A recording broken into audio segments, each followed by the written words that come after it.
Squid game एक बेहद popular Netflix thriller series है। इसका प्लॉट 456 लोगों के आसपास घूमता है जिनके ऊपर काफी सारा कर्जा है। इन सारे लोगों को एक डेडली गेम में कम्पीट करने के लिए सीक्रेटली रिक्रूट किया जाता है।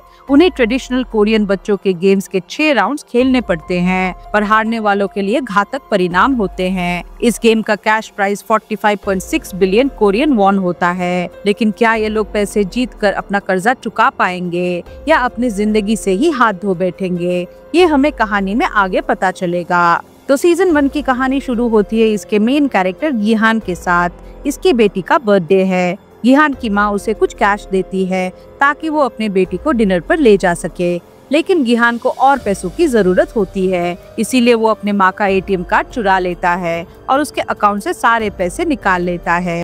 फिर वो उन पैसों को हॉर्स रेसिंग में लगा देता है और 4 मिलियन वॉन जीत जाता है। अब गिहान ने एक कंपनी से बहुत सारा कर्जा भी लिया हुआ है, इसीलिए वही लोग उसके पीछे पड़ जाते हैं। वो लोग गिहान को पकड़कर मारते हैं। जब गिहान उनके पैसे लौटाने के लिए अपना पॉकेट चेक करता है तो उसे पता चलता है कि उसके पास रेस में जीते हुए एक भी पैसा बचा नहीं है। तब उसे याद आता है कि भागते वक्त एक लड़की उससे टकराई थी और जरूर उसी लड़की ने उसका जेब काट लिया होगा।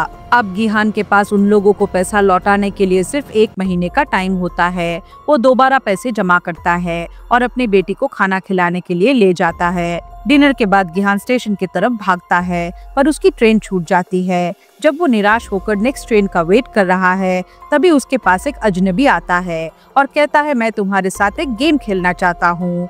वो आदमी कहता है, अगर तुमने ये गेम जीत लिया तो मैं तुम्हें 1 लाख वॉन दूंगा। इतने पैसे सुनकर गिहान गेम खेलने के लिए तुरंत मान जाता है। इस अजीब गेम में काफी मार खाने के बाद गिहान गेम जीत जाता है और उसे 1 लाख वॉन मिल जाते हैं, जिससे वो खुशी से पागल हो जाता है। जाते जाते वो अजनबी गिहान को एक कार्ड देता है और कहता है, अगर और पैसे कमाने हैं तो इस नंबर पर कॉल करना। घर लौटने के बाद गिहान की माँ उससे कहती है कि उसकी बेटी अगले साल अपने स्टेप फादर के साथ अमेरिका शिफ्ट हो रही है। यहाँ पता चलता है कि गिहान की डिवोर्स हो चुकी है और उसकी वाइफ ने दूसरी शादी कर ली है। अब गिहान नहीं चाहता कि उसकी बेटी उससे दूर चली जाए, लेकिन बेटी के कस्टडी के लिए भी बहुत सारा पैसा चाहिए, इसीलिए वो कार्ड वाले नंबर पर कॉल करता है। गिहान को एक कार में बिठाकर ले जाया जाता है। वहाँ उसके जैसे और भी लोग होते हैं। इन सारे लोगों को बेहोश कर दिया जाता है और जब उन्हें होश आता है तो एक फैसिलिटी में होते हैं जहाँ 456 लोग और होते हैं, और ये सब लोग इसी स्क्विड गेम के प्लेयर्स हैं जिन्हें एक यूनिफॉर्म पहनाई जाती है। इस फैसिलिटी का होस्ट एक आदमी है जिसे फ्रंटमैन कहा जाता है। वो सब पे नजर रखता है और इन सब लोगों में एक ही चीज कॉमन होती है कि इन सब पर बहुत ज्यादा कर्जा होता है। यहाँ गिहान की मुलाकात एक प्लेयर नंबर 1 से होती है, एक बुढ़ा आदमी जिसे ब्रेन ट्यूमर है और उसकी लाइफ खत्म होने वाली है। फिर एक लड़का जांग और एक लड़की सीबॉक के बीच फाइट होती है। सीबॉक वही लड़की है जिसने गिहान की पॉकेट मारी थी। गिहान उसे पहचान लेता है और अपने पैसे मांगने के लिए उसके पास जाता है। तभी पिंक यूनिफॉर्म में कुछ गार्ड्स आते हैं। उनके चेहरे ढके हुए थे। वो कहते हैं, तुम्हें यहाँ टोटल 6 गेम्स खेलने हैं, जो विनर होगा उसे बहुत बड़ा इनाम मिलेगा। फिर सारे प्लेयर से कॉन्ट्रैक्ट साइन करवाया जाता है। इस कॉन्ट्रैक्ट के 3 मेन रूल्स थे। रूल नंबर 1, कोई भी प्लेयर अपनी मर्जी से गेम नहीं छोड़ सकता।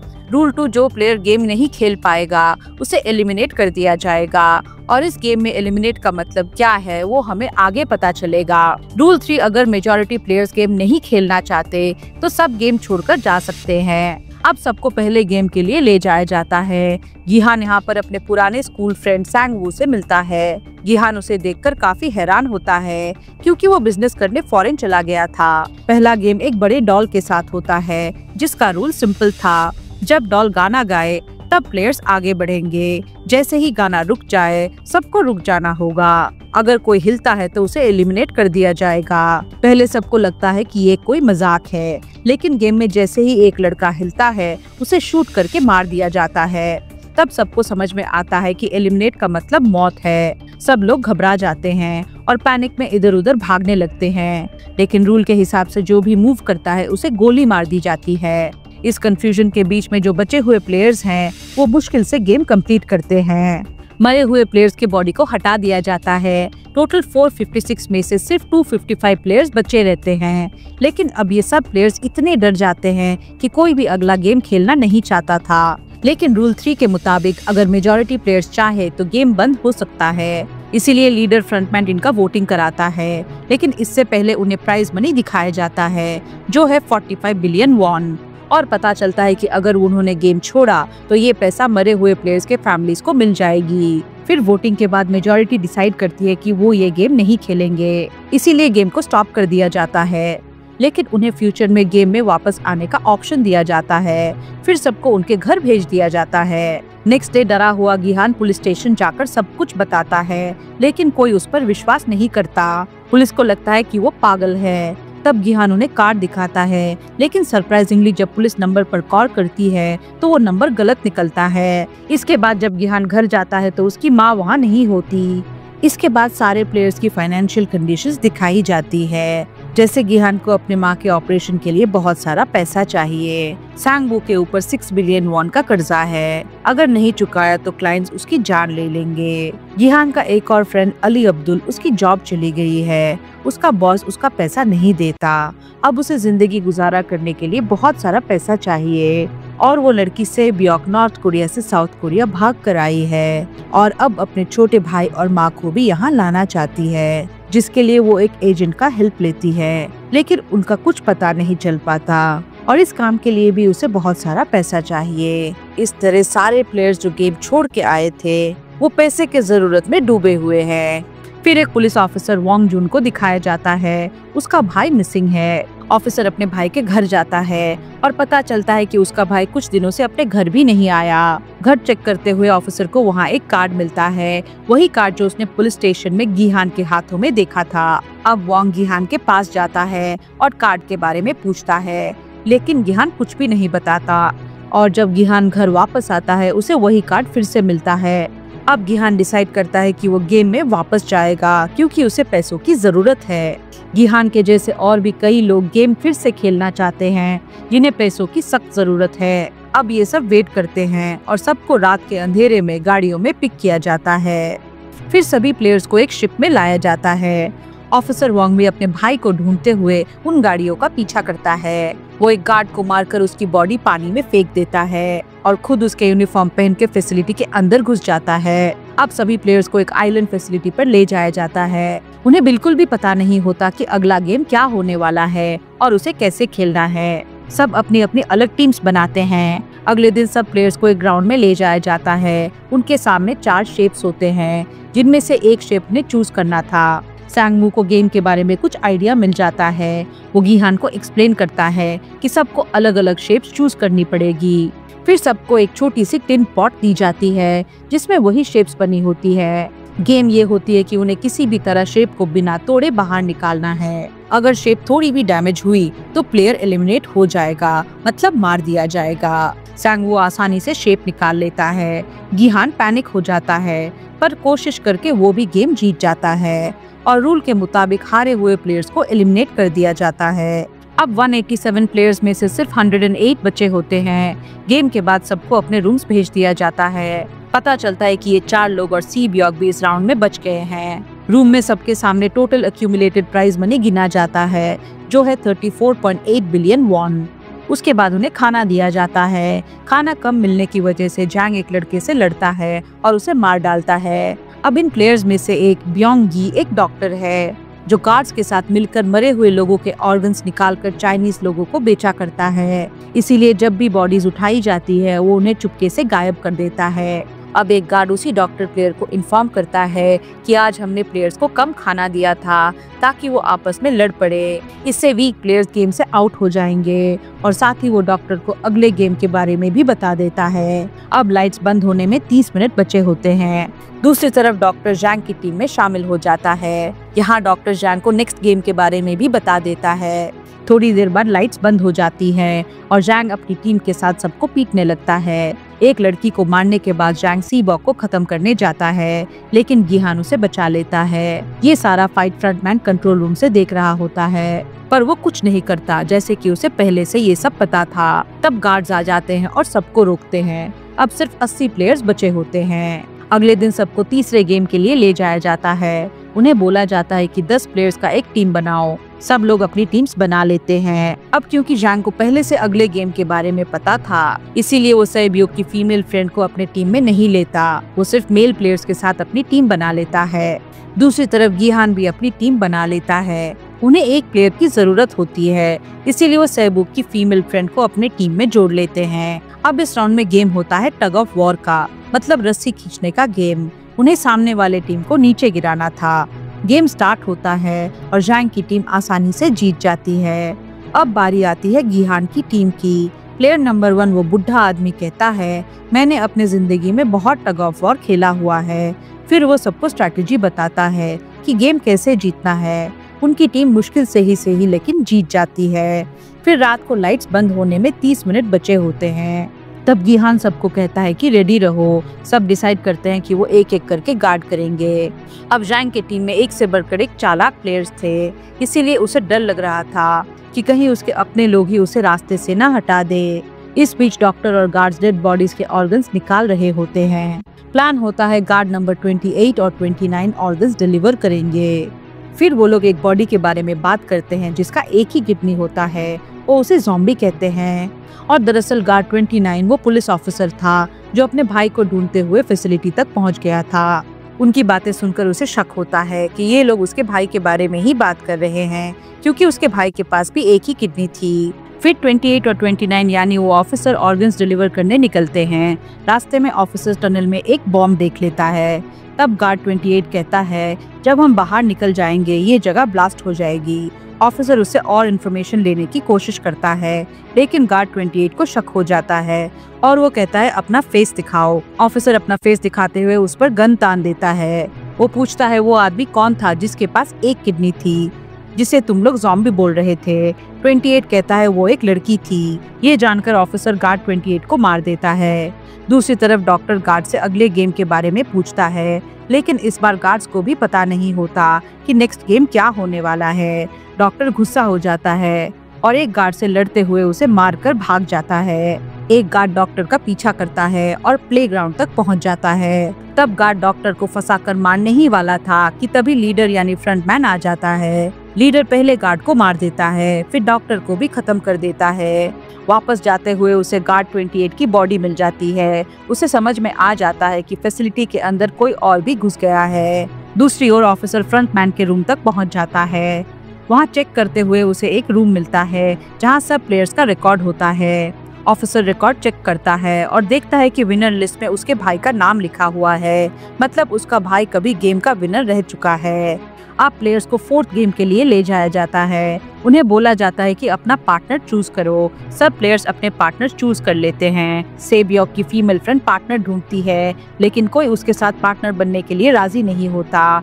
इसके बाद हर प्लेयर को 10 मार्बल्स दिए जाते हैं। इस गेम का रूल होता है, जो अपने पार्टनर के सारे मार्बल्स को ले लेगा बिना जबरदस्ती किए, वो ये राउंड जीत जाएगा, और जिसके पास कोई मार्बल्स नहीं बचेंगे वो खत्म कर दिया जाएगा। फिर सैंगवू और अली इवन और ऑड का गेम खेलते हैं। उन्हें गेस करना होता है कि सामने वाले के हाथ में कितने मार्बल्स थे, इवन या फिर ऑड। यहाँ अली सैंगवू के सारे मार्बल्स जीत जाता है। अब सैंगवू के पास सिर्फ एक मार्बल बचा होता है। उसे समझ में आ जाता है कि अब उसका बचना मुश्किल है, इसीलिए वो अली को बातों में फंसाता है और कहता है अगर हम में से कोई हारेगा तो मैच दोबारा होगा। इस तरह चीटिंग करके सैंगवू अली के मार्बल्स बदल देता है और उन्हें गार्ड्स को दे देता है। जब अली मार्बल्स चेक करता है तो उसके मार्बल्स की जगह पत्थर होते हैं। इधर उस बुढ़े प्लेयर की हालत बहुत खराब हो रही थी। वो इधर उधर भागता रहता है। वो गिहान का इस राउंड में पार्टनर होता है, इसीलिए गिहान उसे खेलने के लिए तैयार करता है और दोनों इवन एंड ऑड गेम खेलते हैं। शुरुआत में ओल्ड मैन गिहान के सारे मार्बल्स जीत जाता है, लेकिन लास्ट राउंड में वो भूल जाता है कि उसने क्या चूज किया था। तब गिहान उसे थोड़ा बेवकूफ बनाकर उसके मार्बल्स ले लेता है, लेकिन बुढ़ा आदमी काफी चालाक था। उसने एक मार्बल छुपा कर रखा था। तब बुढ़ा उसे कहता है मुझे पता है तुमने मेरे सारे मार्बल्स चीटिंग करके ले लिए हैं। मुझे सब कुछ पता था, पर मैं बेवकूफ बनने का नाटक कर रहा था। इसके बाद गिहान और उस बुढ़े प्लेयर के बीच एक इमोशनल कॉन्वर्सेशन होता है, जिसके एंड में ओल्ड मैन गिहान को वो राउंड जितवा देता है। ऐसे करके सारे लोगों के बीच एक जीतता है और एक मारा जाता है। फिर इस राउंड के सारे डेड बॉडीज को वहाँ से ले जाया जाता है। वो लोग वापस अपने रूम में जाते हैं। जैंग देखता है कि सेब्यूक की दोस्त अभी भी जिंदा है। वो शांति से बैठी होती है। इसके बाद फ्रंटमैन को एक डेड बॉडी के पास ऑफिसर का आईडी कार्ड मिलता है। फिर उसे पता चलता है कि उसके सारे वीआईपी गेस्ट आ चुके हैं और फ्रंटमैन उन्हें रिसीव करने जाता है। वीआईपीज को उनके प्राइवेट रूम्स में लाया जाता है और फ्रंटमैन एक आदमी को बताता है कि वीआईपीज आ गए हैं और यही आदमी गेम का मेन कैरेक्टर है, जिसके बारे में हमें बाद में पता चलेगा। नेक्स्ट डे सभी प्लेयर्स को 5th गेम के लिए बुलाया जाता है। उन्हें 1 to 16 तक का नंबर दिए जाते हैं। प्लेयर्स अपना अपना नंबर ले लेते हैं, जिसका मतलब था कि उनका टर्न उसी नंबर्स के हिसाब से आएंगे। फिर सबको गेम रूम में लाया जाता है। गेम के रूल के हिसाब से सबको एक लिमिटेड टाइम के अंदर एक ब्रिज को क्रॉस करना है। ब्रिज में 2 ग्लासेस होते हैं, एक नॉर्मल ग्लास और एक टेम्पर्ड ग्लास। नॉर्मल ग्लास पर कदम रखते ही वो टूट जाता है और प्लेयर्स नीचे गिर जाते हैं। गेम शुरू होता है और प्लेयर्स एक एक करके एलिमिनेट होने लगते हैं। जैंग सबसे आगे था, पर वो आगे बढ़ने से डर रहा था। अब उसके पास सिर्फ 2 ऑप्शंस है, या तो वो आगे बढ़े या फिर मर जाए। तभी वो प्लेयर जो पहले उसे बुली कर रही थी वो आगे आती है और कहती है, मैंने कहा था जब तुमने मुझे धोखा दिया था कि मैं तुम्हें खत्म कर दूंगी। वो जैंग को पकड़कर उसके साथ जंप कर जाती है और दोनों खत्म हो जाते हैं। अब यहाँ एक प्लेयर था जो ग्लास फैक्ट्री में काम करता था। उसे पता था कौन सा ग्लास टेम्पर्ड ग्लास है, पर जब फ्रंटमैन को ये पता चलता है वो लाइट्स बंद कर देता है ताकि किसी को पता ना चले कि ग्लास कौन सी है। अब इस राउंड में सिर्फ सैंगवू, गीहान और सेब्योक ब्रिज क्रॉस कर पाते हैं, लेकिन टूटे हुए ग्लास के कारण सबको चोट लग जाती है। खास करके सेब्योक बहुत घायल हो जाती है। दूसरी तरफ वो ऑफिसर एक सर्वेंट की जगह ले लेता है और उसे खत्म कर देता है और एक वीआईपी को उस ऑफिसर पर शक हो जाता है, तो वो उसे कहता है अपना मास्क हटाओ। ऑफिसर उसे बातों में उलझा कर कहता है, ठीक है, लेकिन मैं मास्क अंदर जाके ही उतारूंगा। अंदर जाकर ऑफिसर वीआईपी को बेहोश कर देता है। फ्रंटमैन को ये बात पता चल जाती है, इसीलिए वो ऑफिसर भागकर आइलैंड तक पहुंच जाता है। फ्रंटमैन भी उसका पीछा करता है। ऑफिसर अपने सीनियर्स को कॉल करता है, पर कॉल डिस्कनेक्ट हो जाती है। वो सब प्रूफ्स भेजने की कोशिश करता है, पर नेटवर्क नहीं मिलती। फिर फ्रंटमैन उसे पकड़ लेता है और कहता है, मेरे साथ चलो, लेकिन ऑफिसर उस पे गोली चला देता है। जब फ्रंटमैन अपना मास्क उतारता है तो ऑफिसर को पता चलता है कि वो उसका भाई ही है। फ्रंटमैन मतलब कि उसका भाई उस पर गोली चला देता है और ऑफिसर पानी में गिर जाता है। उसके बाद सर्वाइविंग प्लेयर्स को डिनर के लिए लाया जाता है। टेबल पर एक नाइफ भी रखा होता है। इसका मतलब था कि रात को कोई किसी को मार भी सकता है। तब गीहान नोटिस करता है कि सेब्योक की हालत बहुत खराब है। वो सेब्यूक को कहता है, चिंता मत करो, हम दोनों साथ हैं। हम दोनों मिलकर सैंगवू को हरा देंगे, फिर यहाँ से निकलकर पैसे बांट लेंगे। सेब्यूक उससे कहती है, मेरा एक छोटा भाई है, मैं उसे ऑर्फनेज में छोड़ कर आई हूँ। अगर हम दोनों में से कोई भी बाहर निकलता है तो उसे दोनों फैमिलीज का ख्याल रखना होगा। अब सेब्यूक की कंडीशन काफी खराब थी, उसे डॉक्टर की जरूरत थी, इसीलिए गीहान मदद मांगने जाता है। लेकिन जब वो वापस आता है तब तक सैंगवू ने सेब्यूक को मार दिया था। नेक्स्ट डे गेम का लास्ट डे था। गेम के रूल सिंपल होते हैं, मार दो या फिर मर जाओ, और इस गेम का नाम था स्क्विड गेम। अब गेम स्टार्ट हो जाती है और दोनों सर्वाइविंग प्लेयर्स के बीच काफी फाइट होती है। लास्ट में सैंगवू की हालत खराब होने लगती है। ये देखकर गीहान कहता है, मैं गेम को छोड़ना चाहता हूँ, और सैंगवू को अपने साथ जाने के लिए कहता है, लेकिन सैंगवू घबराकर खुद को मार डालता है। इस वजह से गीहान गेम जीत जाता है। फ्रंटमैन उसे कहता है, तुम बहुत अच्छा खेले हो, लेकिन मुझे उम्मीद नहीं थी कि तुम यहाँ तक पहुँच पाओगे। फिर गीहान को उसके घर छोड़ दिया जाता है। उसके पास एक एटीएम कार्ड होता है। जब वो चेक करता है तो देखता है कि सारे पैसे उसके अकाउंट में ट्रांसफर हो चुके हैं। जब गीहान घर पहुंचता है तो वो देखता है कि उसकी माँ की डेथ हो चुकी है। फिर 1 साल बाद का सीन दिखाया जाता है। अब गीहान की कंडीशन काफी खराब है, वो नशा करने लगा है। पता चलता है कि उसने अब तक उन पैसों को हाथ तक नहीं लगाया है। एक दिन एक फूल बेचने वाली औरत आती है और उसे वही कार्ड देती है। उस पर एक एड्रेस लिखा होता है। फिर गीहान उस एड्रेस पर जाता है, जहां उसे पता चलता है कि ये सब उस बुढ़े आदमी ने किया था, मतलब प्लेयर नंबर 1, और वो अभी भी जिंदा है। क्लियरली समझ में आता है कि ओल्ड मैन काफी रिच है। अब ओल्ड मैन बीमार लग रहा है। वो गीहान को बताता है, मैं अपनी जिंदगी से बोर हो गया था, मैंने और मेरे क्लाइंट्स ने मिलकर ये गेम्स बनाए थे ताकि मैं लोगों को मरते हुए देखकर, एक दूसरे को मारते हुए देखकर एंजॉय कर सकूं। लेकिन हमने किसी को भी मजबूर नहीं किया था। मैं खुद भी इस गेम में इसीलिए पार्टिसिपेट कर रहा था क्योंकि देखने से ज्यादा खेलने में मजा आता है। फिर वो कहता है जो पैसे तुम्हारे पास है वो मेरे ही है। इतना कहकर उस ओल्ड मैन की डेथ हो जाती है। उसके बाद गिहान सैब्यूक के भाई के पास जाता है, उसे सांगवू के माँ के घर ले जाता है और कहता है इस बच्चे का ख्याल रखना, और साथ ही उसे एक पैसे से भरा हुआ बैग भी दे देता है। फिर गिहान स्टेशन जाता है। वहाँ उसे वही अजनबी मिलता है जो फर्स्ट एपिसोड में उसे मिला था। गिहान उसका पीछा करता है लेकिन वो भाग जाता है। तब गिहान उसी कार्ड पर लिखे हुए नंबर पर कॉल करता है और कहता है तुम लोग कौन हो और ये सब लोगों के साथ क्यों कर रहे हो, तुम सबकी जिंदगी के साथ क्यों खेल रहे हो। ये कॉल फ्रंटमैन उठाता है। फ्रंटमैन गिहान से कहता है कि तुम्हें अपने बेटी के पास यूएस चले जाना चाहिए, मगर गिहान नहीं जाता और फ्रंटमैन से कहता है तुम लोगों ने जो किया मैं तुम्हें इसकी सजा जरूर दिलाऊंगा और तुम जहाँ भी छिपे हुए हो मैं तुम्हें वहाँ से ढूंढ निकालूंगा। ऐसा बोल के गिहान वापस सियोल चला जाता है और एक शॉप से कटर लेके वॉशरूम में जाता है। गिहान को शक था कि स्क्विड गेम वालों ने उस पर नजर रखने के लिए जरूर उसकी बॉडी में कहीं जीपीएस ट्रैकर लगाया होगा। उसे अपने कान के पीछे कुछ अजीब सा लगता है, इसीलिए वो कान के पीछे कट लगाता है और वहाँ उसे ट्रैकर मिल जाता है। दूसरी तरफ हम ऑफिसर वोंग को देखते हैं जिसे फ्रंटमैन यानी उसके भाई ने कंधे पर गोली मारी थी और वोंग पानी में गिर गया था, मगर पानी में बैठे हुए वोंग काफी दूर चला जाता है और एक शिप के कैप्टन ने उसे देख के बचा लिया था। इसके 2 साल बाद वोंग पुलिस का जॉब छोड़ देता है और अब वो ट्रैफिक पुलिस का काम कर रहा था क्योंकि वोंग की बातों पर किसी भी पुलिस ऑफिसर ने यकीन नहीं किया था कि स्क्विड गेम जैसा डेडली गेम वाकई में किसी आइलैंड पर खेला जाता है।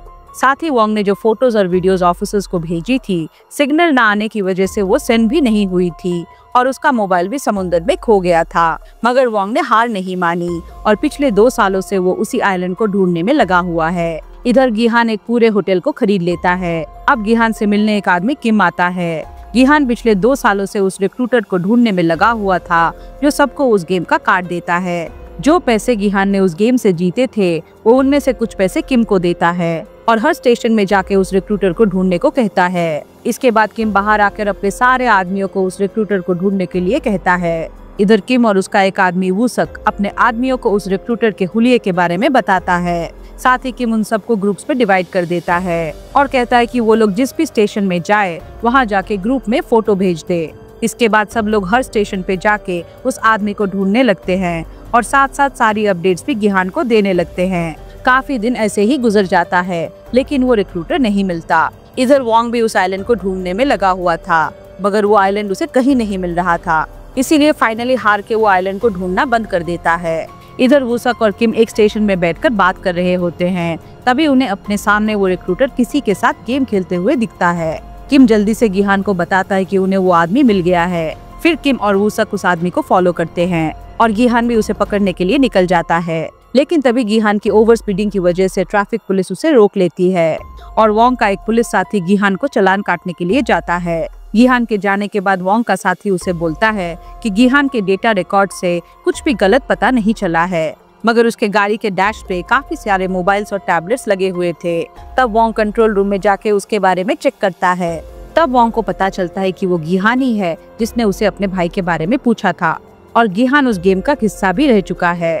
वोंग को पता चलता है कि गिहान एक कार की कंपनी यूज कर रहा है, तो वो उस कंपनी का एड्रेस निकाल लेता है। इधर रिक्रूटर का पीछा करते करते वूसक और किम एक गली तक पहुंच जाते हैं। वो उसे पकड़ने के लिए जाते हैं, मगर रिक्रूटर उन्हें ही पकड़ के काफी मारता है। थोड़ी देर बाद उनकी लोकेशन ट्रैक करते हुए गिहान भी वहाँ तक पहुँच जाता है।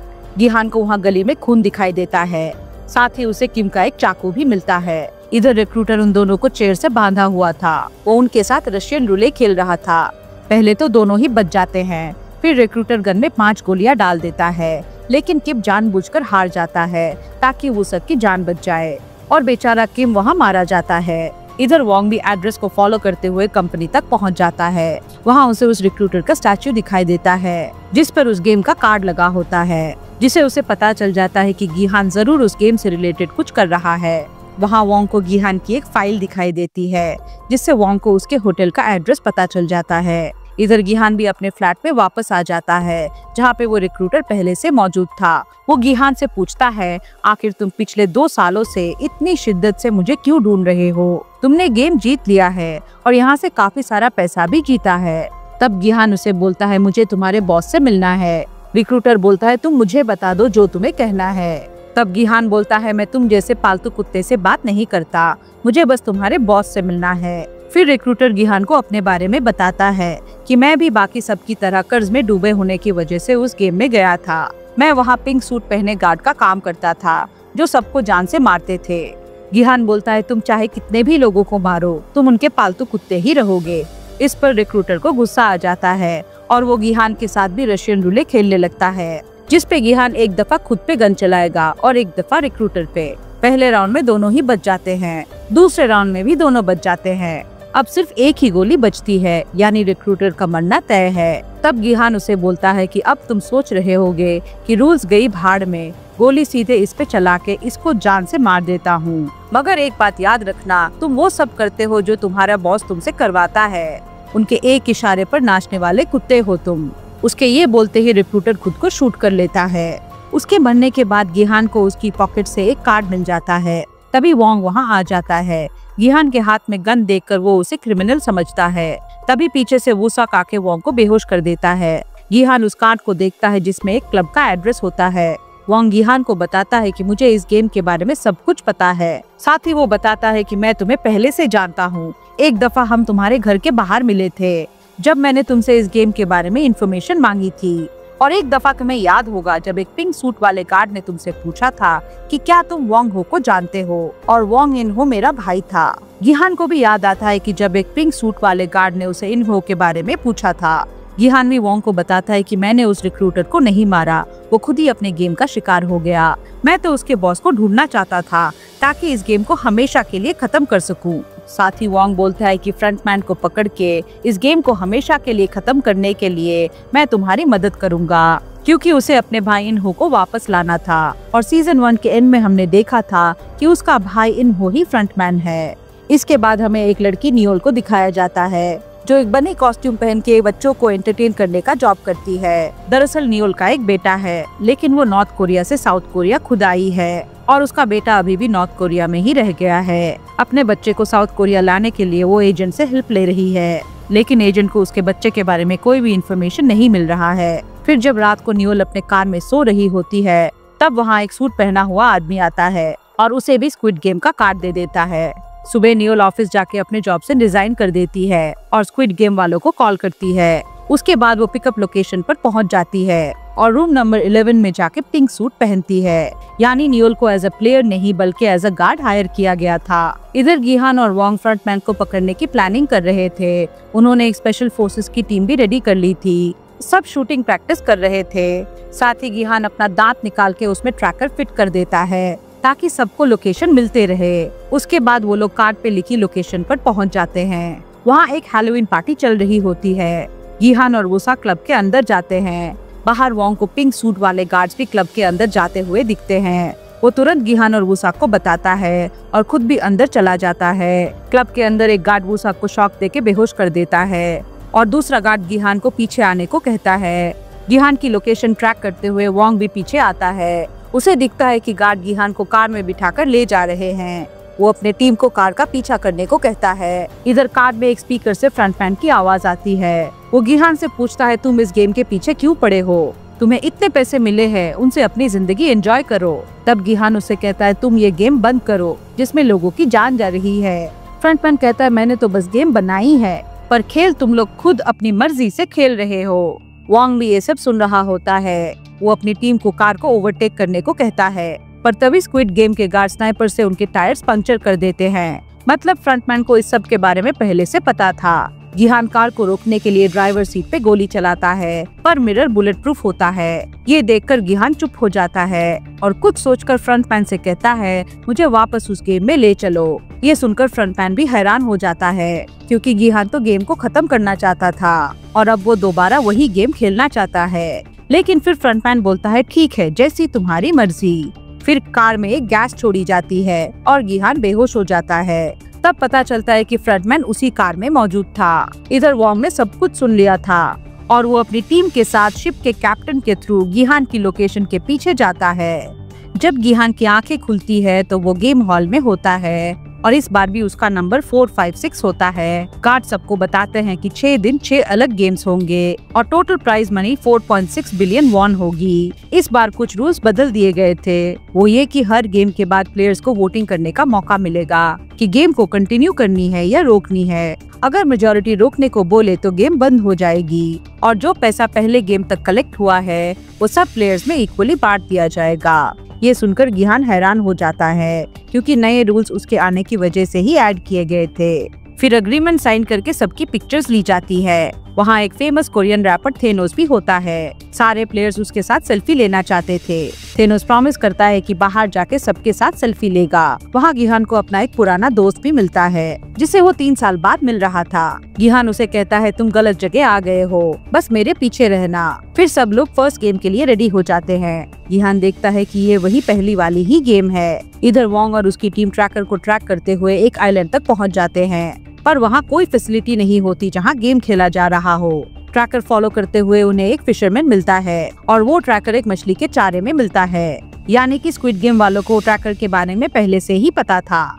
इधर गिहान भी परेशान होता है कि वोंग की टीम अब तक ट्रैकर को ट्रैक करके उस तक क्यों नहीं पहुंच पाई। फिर जब वो अपना दांत चेक करता है तो ट्रैकर वहां से मिसिंग होता है। ये देखकर गिहान डर जाता है क्योंकि अब उसे गेम खेलनी पड़ेगी। तब गिहान सबको बचाने के लिए कहता है कि मैं ये गेम पहले भी खेल चुका हूँ। ये उतनी आसान गेम नहीं है जितनी लग रही है। अगर तुम लोग जिंदा रहना चाहते हो तो मुझे फॉलो करो। अब गेम स्टार्ट हो जाती है। जैसे ही डॉल गाना बंद करती है गिहान सबको रुकने को कहता है। उसकी गाइड करने की वजह से तब तक कोई भी प्लेयर मारा नहीं जाता, लेकिन एक लड़की के गले में मधुमक्खी बैठ जाती है। थेनोस उसे कहता है मक्खी को उड़ा दो। थेनोस को देखकर लड़की हंस पड़ती है और मक्खी उड़ा देती है। तभी पीछे से सीधे उसके सर पे गोली लग जाती है। ये देख के सब लोग वहाँ डर जाते हैं और भागने लगते हैं। गिहान चिल्ला के सबको हिलने से मना करता है। जो भी हिल रहा था सब मारे जा रहे थे।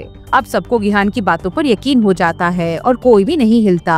फिर गिहान सबको लाइन बनाने को कहता है क्योंकि डॉल सिर्फ सामने वालों की मूवमेंट ही देख सकती है। सब उसकी बात मानते हैं। अब पैनिक सिचुएशन में थेनोस ड्रग ले लेता है और नशे की हालत में कई लोगों को गिरा देता है और वो सब लोग मारे जाते हैं। फिर बाकी लोग जल्दी से लाइन क्रॉस कर लेते हैं, लेकिन एक प्लेयर हिल जाता है और उसके पैर में गोली लग जाती है। वो प्लेयर गिहान से हेल्प मांगता है। अब गिहान और कैट नाम की एक प्लेयर मिलके उसे लाइन क्रॉस करवा देते हैं, लेकिन स्नाइपर फिर भी उसके सर पे गोली मार देता है और दरअसल वो स्नाइपर नियोल होती है। उसकी इस हरकत से सब गार्ड्स उस पे गुस्सा हो जाते हैं क्योंकि सिर पे गोली मारने से बॉडी के ऑर्गन्स जल्दी डैमेज हो जाते हैं। इसीलिए यहाँ कोई भी सिर पे गोली नहीं मारता ताकि इनके ऑर्गन्स को गार्ड्स बाद में बेच सके। दूसरी तरफ वॉन काफी परेशान था कि वो गिहान को कैसे ढूंढे।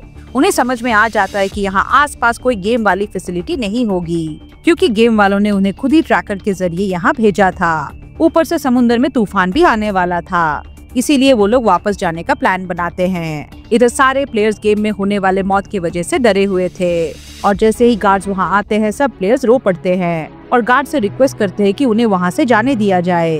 तब गार्ड्स उन्हें पहले गेम का रिजल्ट दिखाते हैं जिसमें 456 में से 365 प्लेयर्स बचे हुए थे। फिर गार्ड्स बोलते हैं अभी वोटिंग होगी। अगर ज्यादा वोट्स गेम ना खेलने वालों के हुए तो टोटल अमाउंट सब प्लेयर्स में डिवाइड कर दी जाएगी और सबको वापस भेज दिया जाएगा।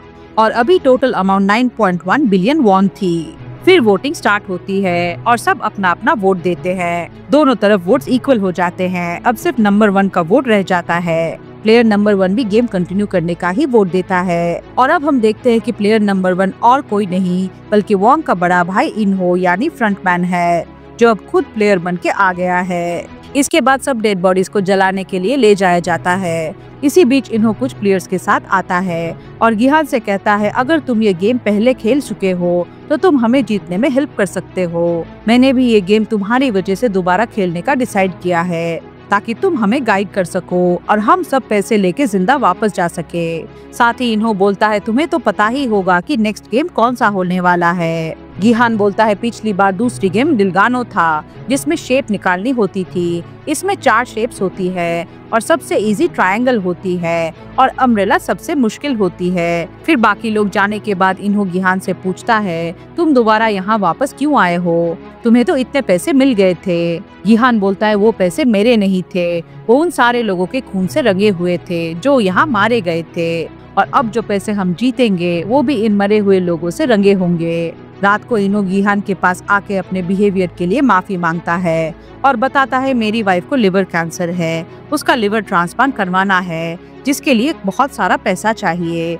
मैंने लोगों से कर्जा भी लिया मगर मेरे डिपार्टमेंट वालों को लगा मैं करप्ट हूँ, उन्होंने मुझे जॉब से निकाल दिया और अब ये गेम मेरी लास्ट उम्मीद है। ये सुन के गिहान को उसके लिए बुरा लगता है। इधर गार्ड जब डेड बॉडीज के ऑर्गन्स निकाल रहे होते हैं वो देखते हैं कि ज्यादा बॉडीज के ऑर्गन खराब हो गए हैं क्योंकि एक गार्ड ने सबके सर पे गोली मार दी थी और वो गार्ड और कोई नहीं बल्कि गार्ड नंबर 11 यानी न्योल है। गार्ड्स ये बात नए फ्रंटमैन को बताते हैं जिसको इन्होंने अपनी जगह देकर गया था। न्यू फ्रंटमैन नोएल को बुलाता है और पूछता है तुम जानबूझकर सर पे गोली क्यों मार रहे हो? न्योल बोलती है मैं तो बस अपना काम कर रही हूँ जो मुझे असली फ्रंटमैन ने दिया था। फ्रंटमैन बोलता है अब किसी के सर पे गोली मत मारना क्योंकि हमें उनके ऑर्गन्स बेचने होते हैं, उन ऑर्गन से हम लोगों की जान बचा सकते हैं। याद रखना अगर तुमने फिर से सर पे गोली मारी तो अब तुम्हारे ऑर्गन्स भी बिकेंगे और मुझे पता है कि तुम मरना तो नहीं चाहती। इधर वोंग पुलिस स्टेशन जाके कमिश्नर को सब कुछ बता देता है और मदद मांगता है लेकिन उसके पास कोई प्रूफ नहीं होता, इसीलिए कमिश्नर गुस्से में वोंग को नौकरी से निकाल देता है। लेकिन वो हार नहीं मानता और अपनी टीम को दोबारा उस आइलैंड को ढूंढने के लिए कहता है। इस तरफ सबको सेकेंड गेम के लिए लाया जाता है। गिहान यहाँ घबरा जाता है क्योंकि उसे लगता था नेक्स्ट गेम डिलगोना होगी, लेकिन ये तो एक नई गेम थी। सब लोग गिहान से पूछते हैं कि ये गेम क्या है। गिहान बोलता है ये कोई नई गेम है, मैंने भी पहली बार ही देखी है। ये सुन के सबको गुस्सा आ जाता है। तब इन्हों बीच में आके सबको शांत करता है। यहाँ सबको 5-5 लोगों की टीम्स बनाने को कहा जाता है। गिहान की टीम में 4 लोग थे। वहाँ एक लड़की जुनही भी थी जो प्रेग्नेंट थी और वो जैक की गर्लफ्रेंड थी। जैक उसे अपनी टीम में बुलाता है लेकिन जुनी मना कर देती है क्योंकि अब वो जैक के साथ नहीं रहना चाहती थी। वो गिहान की टीम के पास जाकर कहती है मुझे अपने साथ रख लो, मैं प्रेग्नेंट हूँ। तब वो लोग उसे अपनी टीम में ले लेते हैं। दूसरी टीम में होती है कैट, एक लड़की मेडी, जेन और उसकी माँ। तब एक तांत्रिक जबरदस्ती उस टीम में शामिल हो जाता है। टीम बनने के बाद सबको रूल्स समझाए जाते हैं और सबके पैर एक साथ बांध दिए जाते हैं। हर 5 मीटर में एक मिनी गेम होती है। उन्हें टाइम लिमिट के अंदर सब मिनी गेम्स क्लियर करनी होती है और गोल सर्कल कंप्लीट करना होता है। सब अपनी एबिलिटी के हिसाब से गेम चूज करते हैं। पहली 2 टीम्स रेडी होती हैं। एक टीम आसानी से दगजी गेम पास कर लेता है लेकिन उनसे पत्थर बच नहीं पाता। दूसरी टीम पत्थर गिरा देती है लेकिन मुश्किल से तीसरी गेम पास कर लेती है। अब उन्हें लट्टू घुमाना था जो कि पहले ट्राई में नहीं होता लेकिन दूसरे ट्राई में हो जाता है। दूसरी टीम अभी तक सेकेंड राउंड में भी नहीं होती है और टाइम खत्म हो जाती है और गार्ड्स आके उन्हें मार देते हैं। ये सब देखकर सब लोग शॉक्ड हो जाते हैं। गार्ड्स आके डेड बॉडीज को कॉफिन में डालते हैं। उनमें से एक प्लेयर जिंदा भी होती है। तब नियो लाके कॉफिन खुलवाती है और उसके सर पे गोली मार देती है। ये देखकर गार्ड्स और फ्रंटमैन दोनों गुस्से में आ जाते हैं। अब कैट की टीम की बारी होती है और वो लोग जल्दी से टाइम खत्म होने से पहले सर्कल को पार कर लेते हैं। उनके जीत से सब काफी खुश होते हैं। इसके बाद एक एक करके सब टीम्स खेलते हैं। कोई टीम जीतती है और कोई हारती है और जो हारती है उन्हें गोलियों से उड़ा दिया जाता है। लास्ट में गिहान की टीम की बारी आती है। वो लोग टाइम से पहले सर्कल पार करके जीत जाते हैं और दूसरे टीम को मार दिया जाता है और सब लोग वापस हॉल में आ जाते हैं। थोड़ी देर बाद गार्ड्स आते हैं और बताते हैं कि दूसरी गेम में 110 प्लेयर्स मारे गए हैं एंड 255 प्लेयर्स बचे हुए हैं। अब इनाम की अमाउंट 20.1 मिलियन वॉन हो जाती है। फिर दोबारा वोटिंग होती है। इनो इस बार गेम बंद करने के लिए वोट करता है। फिर सभी अपना वोट देते हैं। कैट भी गेम चलाने के लिए वोट देती है। लास्ट वोट गिहान का था। वो गेम बंद करने के लिए वोट करता है लेकिन कोई फायदा नहीं होता क्योंकि गेम चलाने वालों के वोट ज्यादा होते हैं। इधर वॉशरूम में थैनोस जैक को घेर लेता है और कहता है जितने पैसे तूने मेरे डुबाए हैं उसे वापस करने के लिए तुझे एंड तक खेलना पड़ेगा। अगली बार गेम खेलने के लिए ही वोट देना, क्योंकि तुझे मेरे 45 बिलियन वॉन जीत के मुझे वापस देने हैं। थोड़ी देर बाद लाइट्स बंद होने वाली होती है। वुहान अपनी टीम से कहता है लाइट्स बंद होने के बाद हम पे हमला हो सकता है, क्योंकि लोग पैसों के लिए एक दूसरे को मार देते हैं, इसीलिए हम एक एक करके पहरा देंगे। गिहान और उसका दोस्त पहले पहरा देने बैठ जाते हैं। इधर वोंग अपनी टीम के साथ गिहान को ढूंढने निकलता है। अगले दिन सबको थर्ड गेम के लिए बुलाया जाता है। थर्ड गेम ये था कि सबको एक प्लेटफॉर्म पे खड़े होना है। गेम स्टार्ट होते ही प्लेटफॉर्म घूमने लगता है। उन्हें एक नंबर दिया जाता है। उस नंबर के हिसाब से टीम बना के किसी एक रूम में जाके लॉक करना है। जो बाहर रहेगा वो एलिमिनेट हो जाएगा। अगर किसी रूम में दिए गए नंबर से ज्यादा या कम प्लेयर्स हुए तो सबको मार दिया जाएगा। अब प्लेटफॉर्म घूमता है और उन्हें 10 का नंबर दिया जाता है।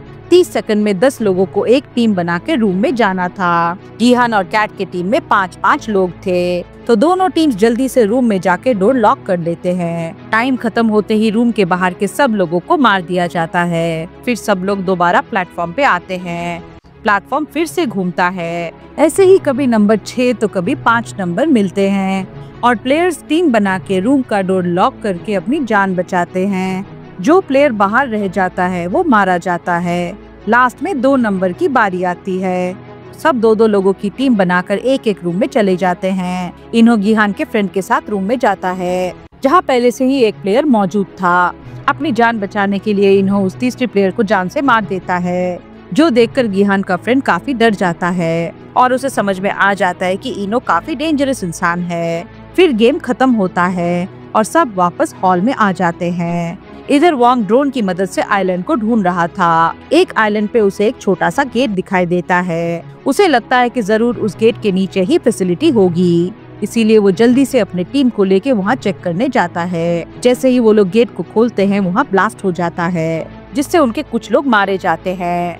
वोंग समझ जाता है कि ये ब्लास्ट सिस्टम स्क्विड गेम वालों ने ही लगाया होगा। इधर गार्ड्स आके तीसरी गेम के बारे में बताते हैं। वो बताते हैं कि अब सिर्फ 100 प्लेयर्स बचे हुए हैं और अगर सब लोग गेम छोड़ना चाहे तो सबके हिस्से में 365 मिलियन वॉन आएगा। फिर वोटिंग स्टार्ट होती है। कुछ लोग गेम छोड़ना चाहते थे, मगर काफी सारे लालची लोग अभी भी गेम खेलने के लिए ही वोट करते हैं। वोटिंग बिल्कुल बराबर चल रही होती है। फिर से लास्ट वोट इनो का ही होता है। इनो गेम बंद करने के लिए वोट देता है और अब टाई हो जाती है। तब गार्ड्स बोलते हैं कि टाई होने की वजह से कल फिर से वोटिंग होगी।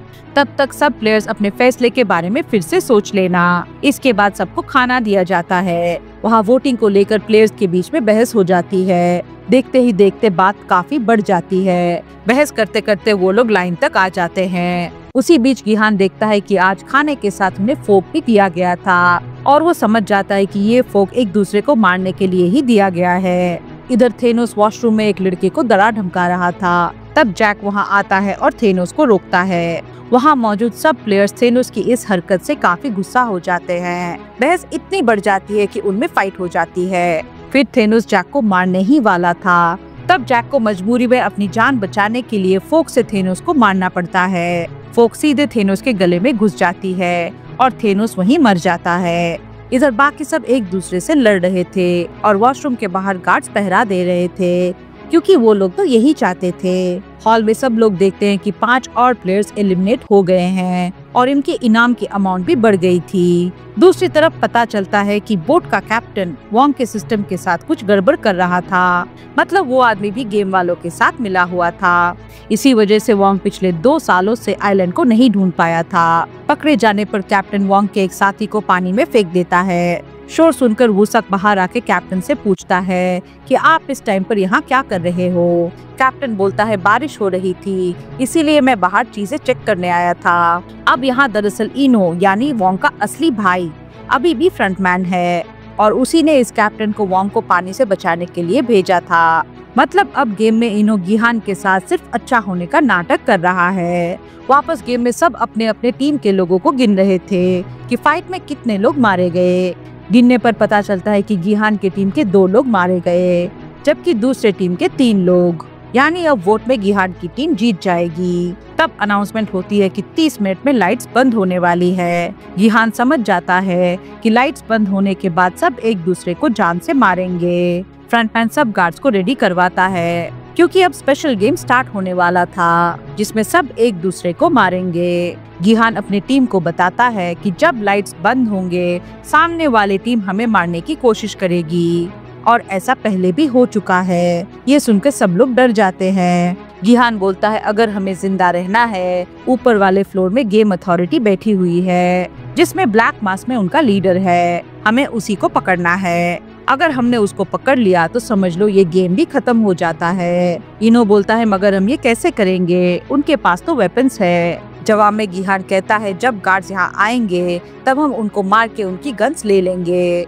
थोड़ी देर बाद सब लेट जाते हैं और लाइट्स बंद हो जाती है। गिहान और उसके कुछ साथी अपनी जान बचाने के लिए बेड्स के नीचे छुप जाते हैं। फिर लड़ाई स्टार्ट हो जाती है और ओ वाले प्लेयर एक्स वाले प्लेयर्स को मारने लगते हैं और जैसे गिहान ने सोचा था वैसा ही होता है। कुछ देर बाद लड़ाई रोकने गार्ड्स अंदर आते हैं। वो मरे हुए लोगों को चेक करते हैं। तब गिहान और उसके साथी बेड के नीचे मरने की एक्टिंग करते हैं और एकदम से उठ के गार्ड्स पे अटैक कर देते हैं और उनकी गन्स छीन लेते हैं और उनको मार देते हैं। किसी को शक ना हो इसीलिए इन्हो भी अपने ही गार्ड्स को मार देता है। जब काफी सारे गार्ड्स मारे जाते हैं तो दूसरा फ्रंटमैन उन्हें वापस बुला लेता है, मगर एक गार्ड के भागने से पहले ही डोर बंद हो जाता है और वो सरेंडर कर देता है। अब गेम अथॉरिटी से लड़ने के लिए सब गन्स को रेडी करते हैं। गिहान सबको बताता है इन लोगों को खत्म करने का हमें बेस्ट चांस मिला है।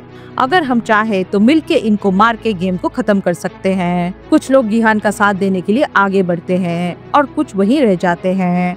गियोन भी उसका साथ देना चाहता था लेकिन उसकी माँ उसे रोक लेती है। अब ये लोग गार्ड को लेकर कंट्रोल रूम तक पहुंच जाते हैं।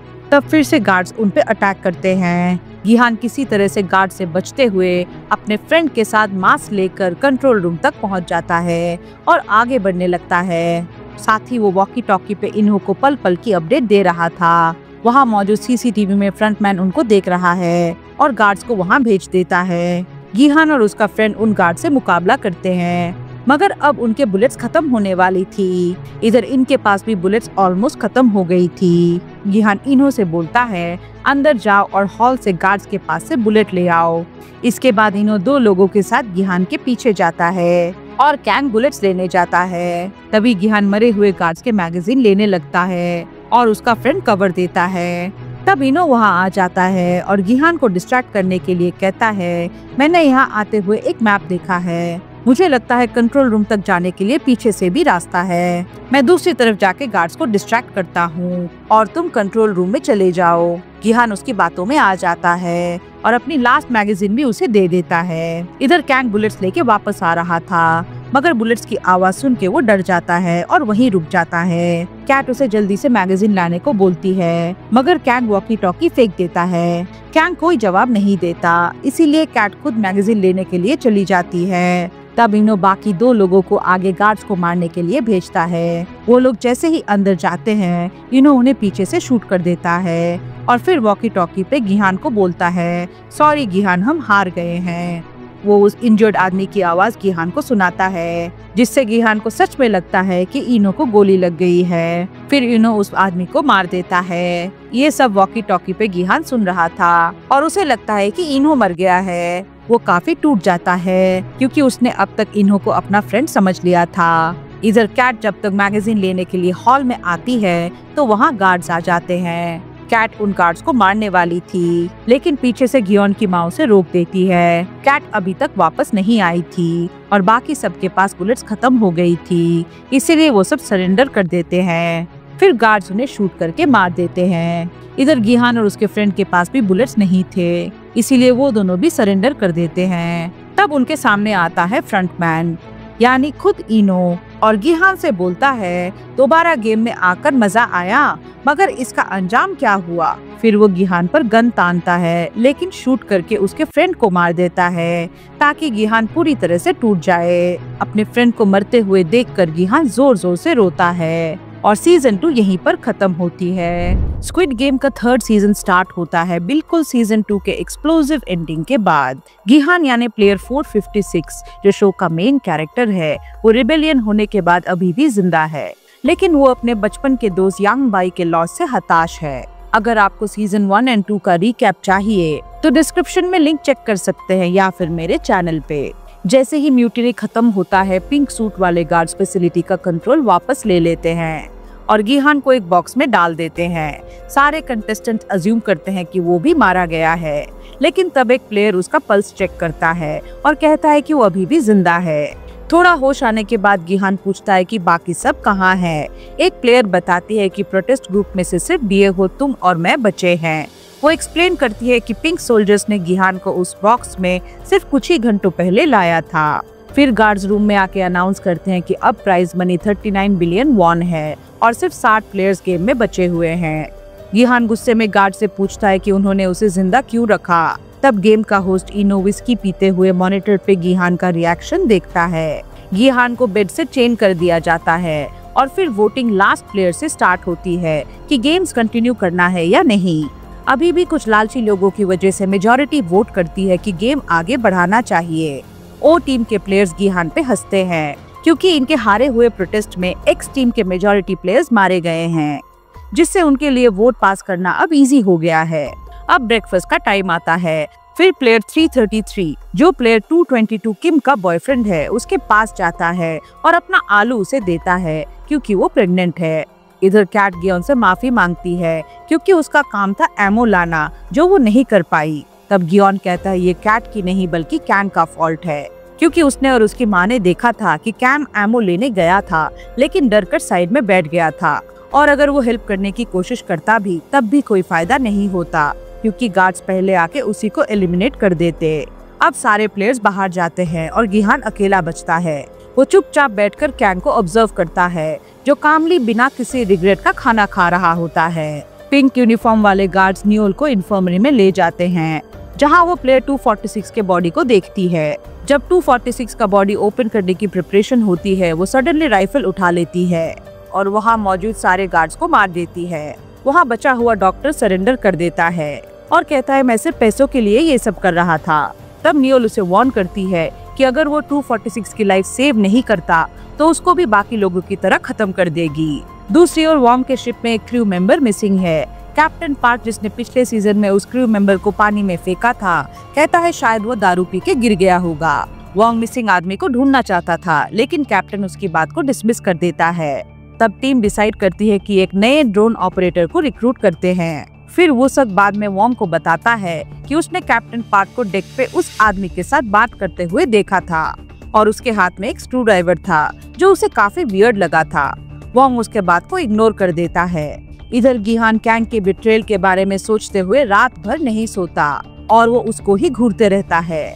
अब सारे प्लेयर्स को नेक्स्ट गेम के लिए लाया जाता है जहां वो प्रीवियस राउंड में मारे गए प्लेयर्स के बॉडीज को देखते हैं। गिहान अपने दोस्त को भी वहां लटका हुआ देखता है। फिर सारे प्लेयर्स को रेड या ब्लू टीम में डिवाइड कर दिया जाता है जहां उन्हें वेंडिंग मशीन से या तो रेड नहीं तो ब्लू बॉल निकालना है। प्लेयर 124 जूनही और गियोन की माँ रेड बॉल लेते हैं। तांत्रिक और उसका बेटा ब्लू चूज करते हैं। इधर गिहान रेड टीम में आ जाता है और कैंग ब्लू टीम में। अब गार्ड्स नेक्स्ट गेम अनाउंस करते हैं जो है हाइड एंड सीक का।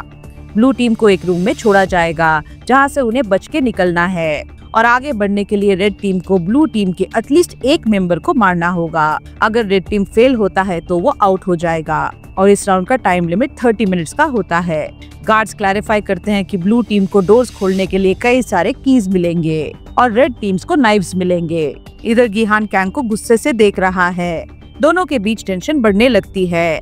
फिर गेम स्टार्ट होती है। ब्लू टीम पहले अरीना में एंटर करती है। छुपने के लिए उन्हें थोड़ा टाइम मिलता है। ब्लू टीम को 2 मिनट का टाइम मिलता है छिप के बाहर का रास्ता ढूंढने के लिए। प्लेयर 100 कहता है कि जिसे पहले निकलने का रास्ता मिले वो चिल्ला के दूसरों को भी बाहर जाने का रास्ता दिखा दे। सब मान जाते हैं और रूम में फैल जाते हैं। इधर डॉक्टर कहता है कि प्लेयर 246 को अर्जेंटली खून की जरूरत है। तब नियोल खुद का खून देती है। जैसे ही प्रोसीजर खत्म होता है वो डॉक्टर को मार देती है।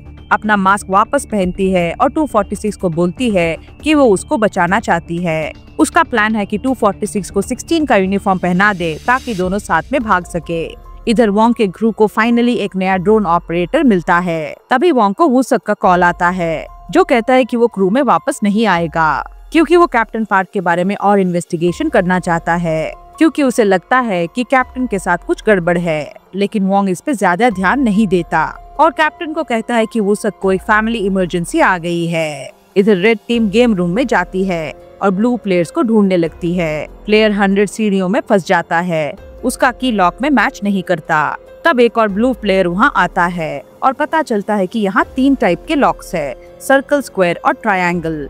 Player 12 quickly logic figure out करती है और रियलाइज करती है कि उसके ग्रुप के पास तीनों टाइप के कीज है। तब वो बुढ़ी औरत और प्रेग्नेंट गर्ल अपने कीज देती है जल्दी से काम खत्म करने के लिए। गिहान अभी भी कैंग को ढूंढ रहा है। अब सिर्फ 25 मिनट बचते हैं। दूसरी तरफ गियोन की माँ उसे हॉल में घूमते हुए देखती है, क्लियरली किसी को एलिमिनेट करने के लिए। अब ब्लू प्लेयर सर्वाइवल मोड में हैं। एक प्लेयर 124 और 333 के हाथ में आ जाता है। दोनों मिलके उसको मार देते हैं। 333 उसका की बाद में इस्तेमाल करने के लिए अपने पास रख लेता है और प्लेयर 222 भागते हुए सीढ़ियों से नीचे गिर जाती है। इधर रेड टीम का एक प्लेयर ग्रुप के पास आ जाता है, जहां प्लेयर 120 गियोन की माँ और किम, वो प्रेग्नेंट लड़की है।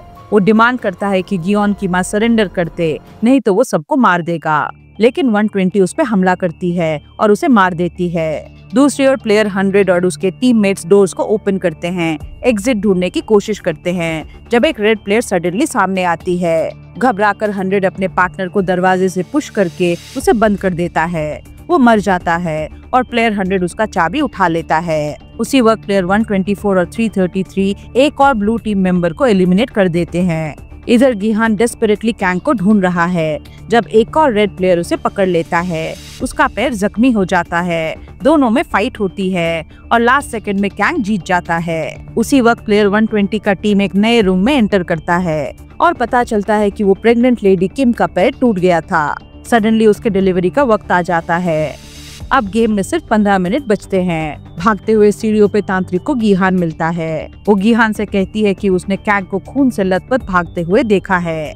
वो कहती है कि खून को फॉलो करो, तुम्हें कैंग मिल जाएगा। तब गिहान खून को देखते हुए भागता है। तांत्रिक साइड के एक रूम में घुस जाती है और सडनली उसे एग्जिट मिल जाती है, लेकिन दरवाजे को खोलने के लिए उसे सभी 3 कीज चाहिए। वो वापस भागती है कीज को लेने के लिए, दीवारों पे निशान लगाती है ताकि वो खो ना जाए। दूसरी ओर प्लेयर 100 मरने का नाटक करते हुए लेटा हुआ है, जब तांत्रिक उसके पास आती है और नेकलेस देखती है जिसमें सारे 3 कीज है। वो कहती है उसने एग्जिट ढूंढ लिया है और उसे अर्जेंटली कीज चाहिए। ओल्ड मैन मान जाता है और दोनों मिलके फाइनल डोर ओपन करते हैं, लेकिन लास्ट मिनट पे ओल्ड मैन तांत्रिक से एक की छीन लेता है, डोर लॉक कर देता है और उसको पीछे छोड़ देता है। इधर गियोन की माँ किम को चाइल्ड बर्थ में हेल्प करती है। तभी 120 को एग्जिट साइन दिखाई देता है और सारे कीज हाथ में लेकर वो डोर को अनलॉक करती है। थोड़ी देर के लिए वो भागने का सोचती है क्योंकि वो इतनी क्लोज है, लेकिन फिर वो अपने दोस्तों के साथ रहने का डिसाइड करती है और ये डिसीजन उसके लिए फेटल प्रूव होता है। जैसे ही वो वापस टर्न करती है अपने दोस्तों को गाइड करने के लिए, प्लेयर 333 उस पे पीछे से वार कर देता है और किम और उसके जस्ट बॉर्न बच्चे को देखकर वही फ्रीज हो जाता है। जब प्लेयर 124 पास आता है तो 333 उन्हें अनदेखा करके वहां से चला जाता है ताकि उनकी जान बच सके। अब गियोन की माँ रोते हुए प्लेयर 120 के बॉडी से वो कीज ले लेती है और किम को बोलती है कि कोई देखने से पहले हमें यहाँ से जाना होगा। सडनली उसका बेटा गियोन आता है और किम को एलिमिनेट करने के लिए रेडी होता है। गियोन की माँ किम के बदले में खुद को ऑफर करती है, लेकिन गियोन किम पे ही हमला करता है और एक स्प्लिट सेकंड में गियोन की माँ अपने बेटे को ही गेम से एलिमिनेट कर देती है। गियोन अपनी माँ से सॉरी बोलता है और तभी गेम का टाइमर 0 हिट करता है। उसी वक्त गिहान फाइनली कैंग को एक डोर के पीछे ढूंढ लेता है। कैंग इंसिस्ट करता है कि उसका इंटेंशन सिर्फ सबको हेल्प करना था, लेकिन गिहान उसे धोखेबाज कहता है कि उसकी वजह से उनका प्लान फेल हो गया और सारे प्लेयर्स मारे गए। दोनों के बीच फाइट होती है और फाइनली गिहान कैंग को मार देता है। इधर रेड टीम्स अभी तक किसी को एलिमिनेट नहीं कर पाए थे। गार्ड्स उन्हें गेम से निकाल देते हैं और एक प्लॉट ट्विस्ट में ये गार्ड्स एक्चुअली वीआईपी गेस्ट थे और फ्रंटमैन ने उनके लिए एक फुल गेम का एक्सपीरियंस अरेंज किया था। वो खुश होकर इस रियल एक्सपीरियंस के लिए फ्रंटमैन को शुक्रिया करते हैं। इधर 333 एक रूम में किम का वेट कर रहा है। तभी गियोन की माँ किम और बच्चे के साथ आती है। बेबी रोने लगती है और सडनली सबकी आंखें उसी पर होती है। गिहान अभी भी बेड से बंधा हुआ है और चुपचाप देख रहा है। तब गार्ड्स अनाउंस करते हैं कि प्राइज मनी अब 43 बिलियन वॉन है और अभी भी 25 प्लेयर्स बाकी है। फिर से वोटिंग स्टार्ट होती है। वीआईपीज कॉन्फिडेंट है कि प्लेयर्स क्विट करेंगे, लेकिन फ्रंटमैन नहीं मानता क्योंकि उसे पता है इस बार भी प्लेयर्स की लालच ही जीतेगी। वोटिंग जारी रहती है। गियोन की माँ सबसे विनती करती है कि गेम को एंड करने के लिए वोट करो, वो कहती है कि किम ने अभी बच्चे को जन्म दिया है और उसे बेबी को केयर करने के लिए चीजें चाहिए, जैसे दूध, डॉक्टर, डायपर्स और बेसिक ह्यूमन डिसेंसी चाहिए।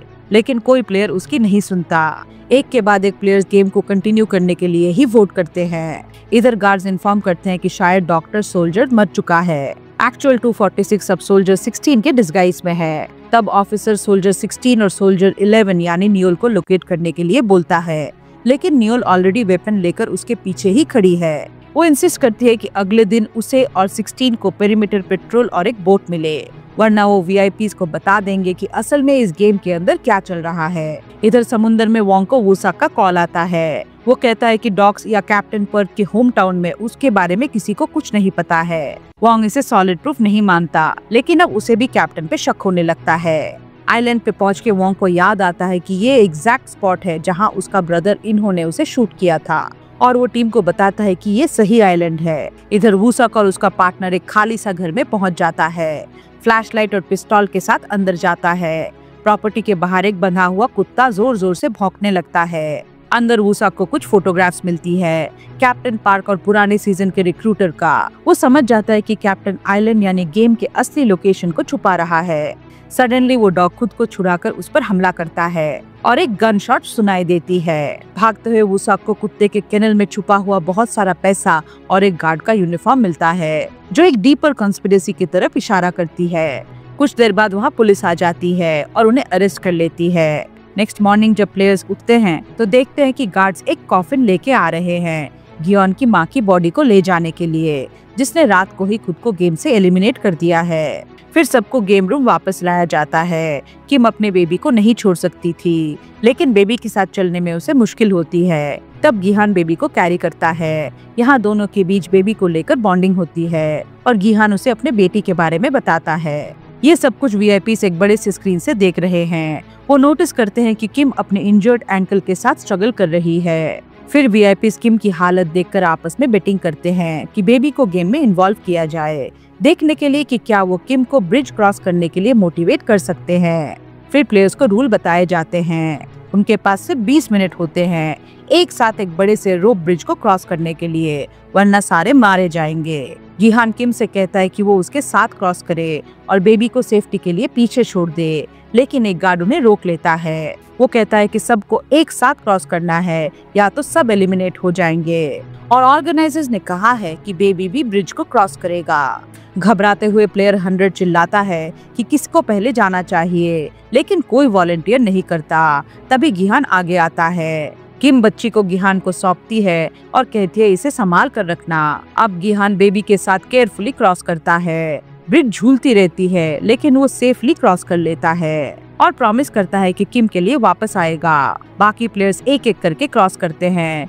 इवेंचुअली सब एक ही स्पॉट पे पाइल अप कर जाते हैं। प्लेयर 196 को कैश ऑफर करता है ताकि वो दूसरों को आगे जाने दे। जब 96 रिफ्यूज करता है तो गिहान उसे थ्रेटन करता है कि साइड में हट जाओ, नहीं तो नीचे गिरा दूंगा। डर के वो सबको जाने देता है। बाद में गिहान देखता है कि किम स्लिप करके गिर गई है। उसका बॉयफ्रेंड उसे हेल्प करने की कोशिश करता है, लेकिन वो मना कर देती है और कहती है कि मेरे और मेरे बच्चे से दूर रहो। उसी टेंस मोमेंट में 96 गिहान पर जंप करता है उसे मारने के लिए, लेकिन गिहान 96 को ब्रिज से नीचे फेंक देता है और वो मर जाता है। इवेंचुअली मिन्सू और 333 सक्सेसफुली ब्रिज को क्रॉस कर लेते हैं। सिर्फ 1 मिनट बचे होते हैं। गिहान डिसाइड करता है कि वो किम के लिए वापस जाएगा, लेकिन वो उसे रोक देती है और खुद मर जाती है।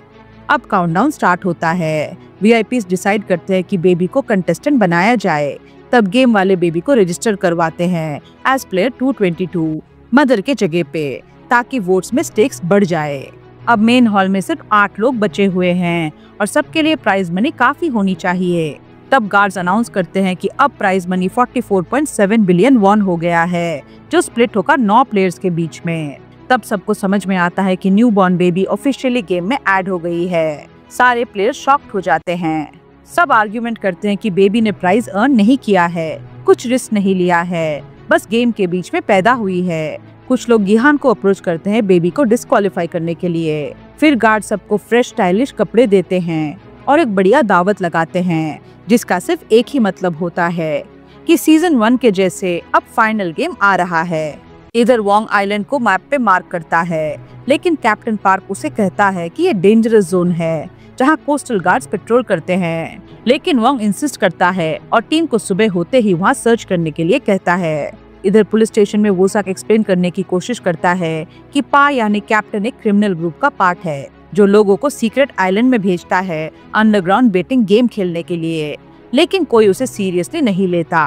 बाद में पुलिस पा को ही कॉल कर देते हैं और कहते हैं कि किसी ने एक गार्ड यूनिफॉर्म, कुछ पैसे और कुछ फोटोज उसके घर से चुराने की कोशिश की है और उस आदमी का नाम वोसक है। कैप्टन फोन पे नाटक करता है कि वो वोसक को नहीं जानता, लेकिन फिर एक और बोट को कांटेक्ट करके वार्न करता है कि हम एक्सपोज हो गए हैं और वेसल को डिस्ट्रॉय करने का ऑर्डर देता है। इधर वोसक पुलिस को डिस्ट्रैक्ट करके फोन लेके भाग जाता है। वॉइस कमांड यूज करके वोंग को वार्न करता है कि कैप्टन जैसा दिख रहा है वो ऐसा है नहीं। बोट पे कैप्टन चुपचाप क्रू को मारने की कोशिश करता है, लेकिन वोंग उस पर गोली चला देता है और टाइम पे अपने मैनेजर को बचा लेता है। आखिरी वक्त पे कैप्टन कन्फेस करता है कि वो इनहो वोंग के ब्रदर के ऑर्डर से काम कर रहा था और वार्निंग भी देता है कि वोंग टाइम वेस्ट कर रहा है, कोई उसकी हेल्प नहीं करेगा। तब वोंग को याद आता है कि कैप्टन ने मैप पे एक सेक्शन को क्रॉस आउट किया था कि वो गेम वहाँ नहीं हो सकती है। अब उसे क्लिक होता है कि वही गेम आइलैंड होना चाहिए। इधर 9 फाइनलिस्ट मेन हॉल में दावत अटेंड करते हैं। तभी गार्ड्स एक फाइनल ट्विस्ट अनाउंस करते हैं कि नेक्स्ट गेम में प्लेयर्स चूज करेंगे कि किसको एलिमिनेट करना है। अगर सब मिलके एटलीस्ट 3 प्लेयर्स को रिमूव करे तो बाकी सब बच जाएंगे और गेम जीत जाएंगे। अभी वोटिंग फिर से शुरू होती है। ऑब्वियसली बेबी वोट नहीं कर सकती तो काउंट नहीं होती है। गिहान और मिंसू नो वोट करते हैं, बाकी सब यस वोट करते हैं और गेम आगे बढ़ता है। इधर नियोल और 246 आइलैंड तक पहुंच जाते हैं, लेकिन ऑफिसर्स ऑर्डर देते हैं उन्हें वापस लाने का और दोनों पकड़े जाते हैं। उन्हें पता है नियोल की बेटी के बारे में, तो वो वापस जाती है और 246 को नॉर्थ की तरफ जाने के लिए बोलती है और कहती है कि वहाँ पहुँचते ही पुलिस को अलर्ट करो। इधर गार्ड्स गिहान को बताते हैं कि फ्रंटमैन उसे मिलना चाहता है। फ्रंटमैन उसे एक ऑफर देता है जिसमें बेबी इन्वॉल्व है।